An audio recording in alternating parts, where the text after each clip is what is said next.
One of the reasons I always consider non-aggression pact activities whenever people are caught in the middle of the Kremlin and the White House is because of my experience with Pittsburgh and Seattle. Those are rivals in Super Bowl, but when they have a common interest, they team up in the sort of horrid gangs that you see Israel teaming up with, like Jordan and Egypt, working with Israel to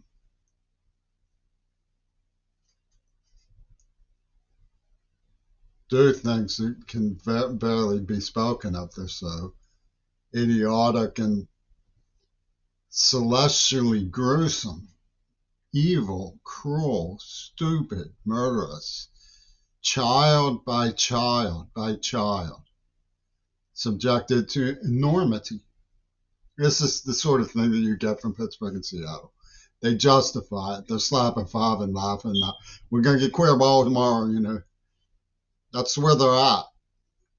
Evan Nauer and one of his dacoits, who was a little taller than him, but also more shrill, both made the storyline. We see the same faces on the street, man. And it came up in Seattle at the poetry reading. They were like, you're trying to tell us things that aren't cool about people we like, man. And one of the way that the tall kids put it was, stop making what's going on around here into a whole big thing.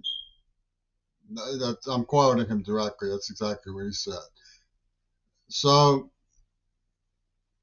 don't bring what. And then they have these really vicious, like this guy's name's Mike Seed, who works at Pittsburgh Tribune Review. You're not supposed to say his name, queerball.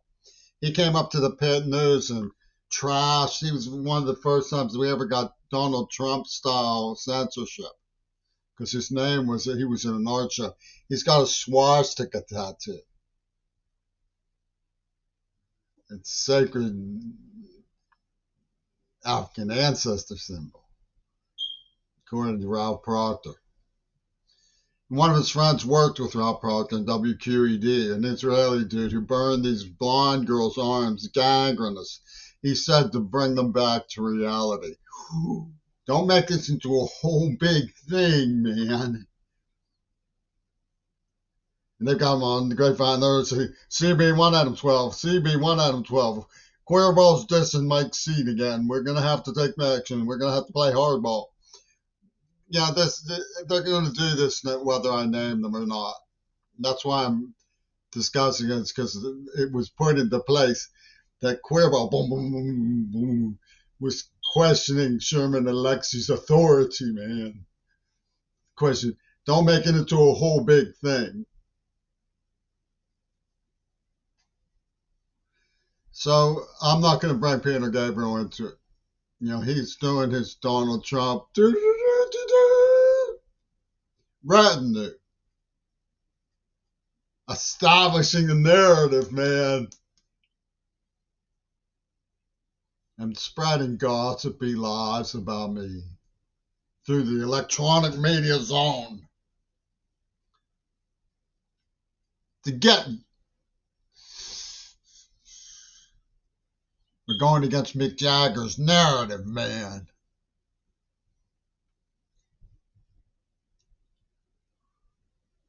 What I'll do instead is tell you about Capitol Hill and how I frittered away 12 years there at a place called the Emerald House, where I worked very hard to the upkeep and maintenance and dignity of the clubhouse. It was paid back with a royal stab in the back, poison in the mouth, the murder of a girl bystander to scare me. They sent me a tube of something about a heart problem big enough for my bagel knife the night before, and obediently I put, because Clint Eastwood had people with a SWAT team with red lights out in the hallway, aiming real rifles at me. So I put it in the tube and threw it away. And then the next day they slashed him over Shannon Harps. And the dude at the post office was doing like this here and not there.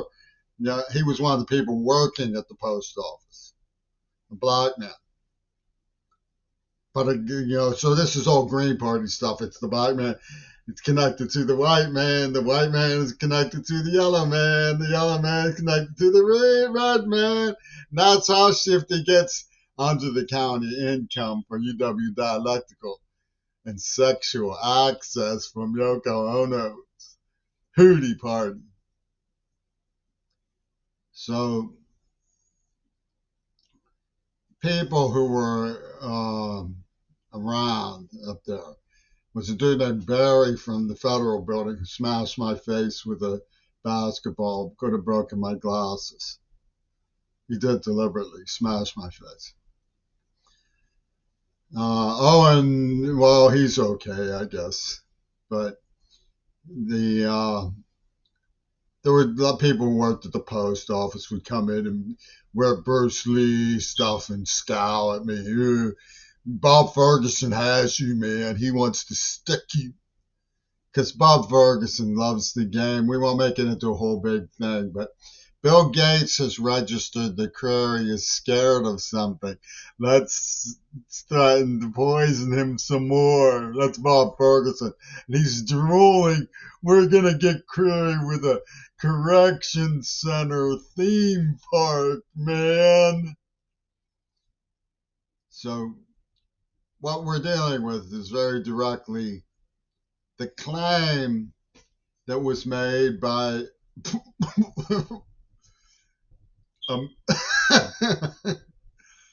Amanda Harcourt.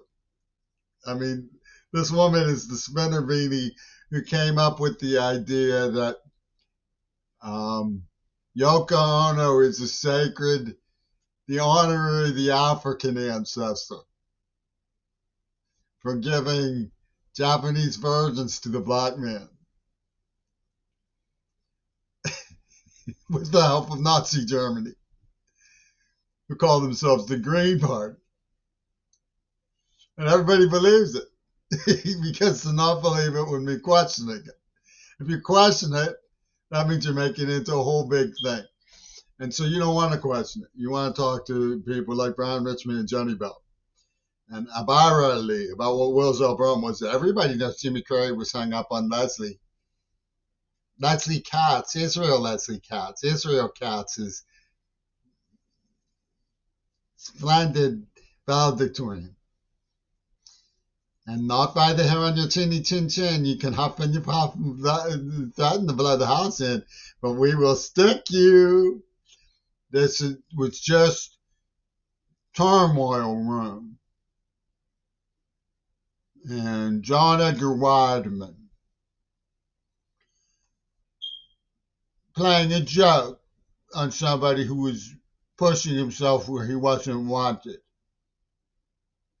So don't make it into a whole big thing.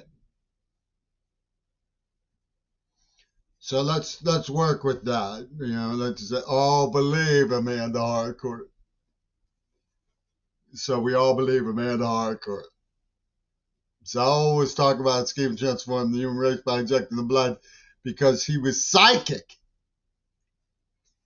And he loved Joseph Goebbels because Joseph Goebbels had changed his tune. He was now the leader of the JDL.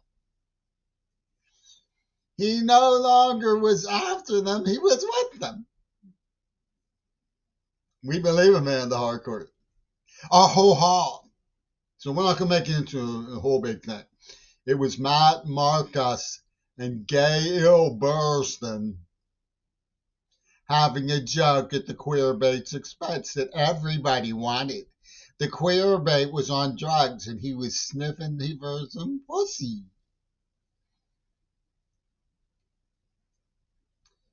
It was a fly-by-night college town where girls were picking me up and discarding me.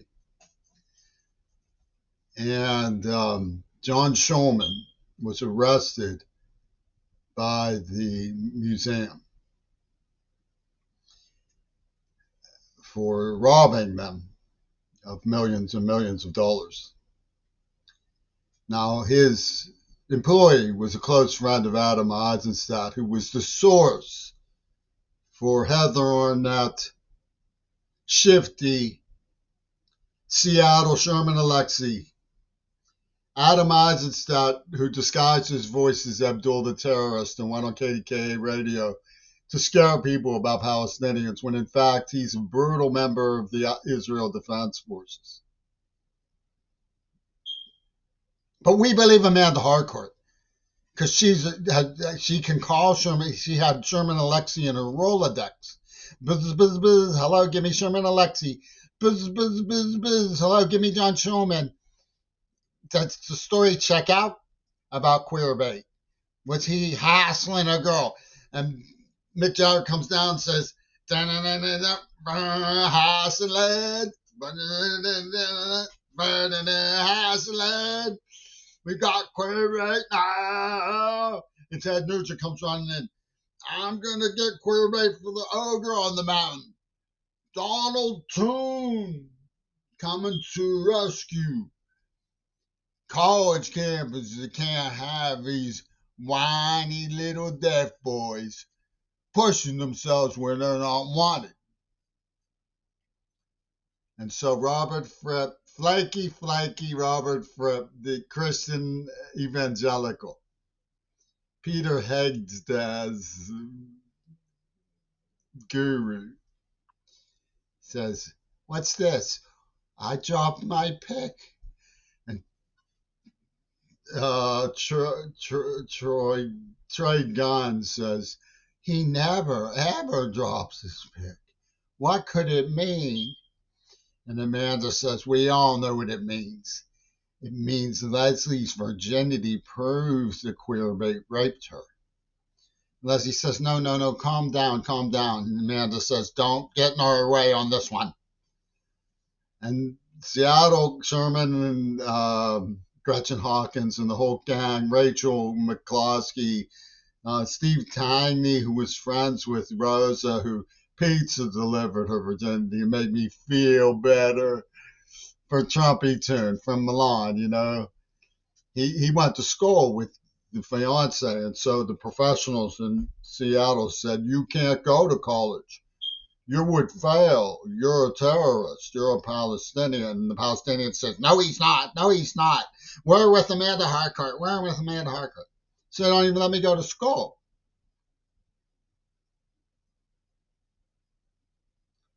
And everybody who I've ever made out with would tell you he's not a rapist. You're crazy. No. Even Leslie. But Fripp said, "I dropped my pick. Nah.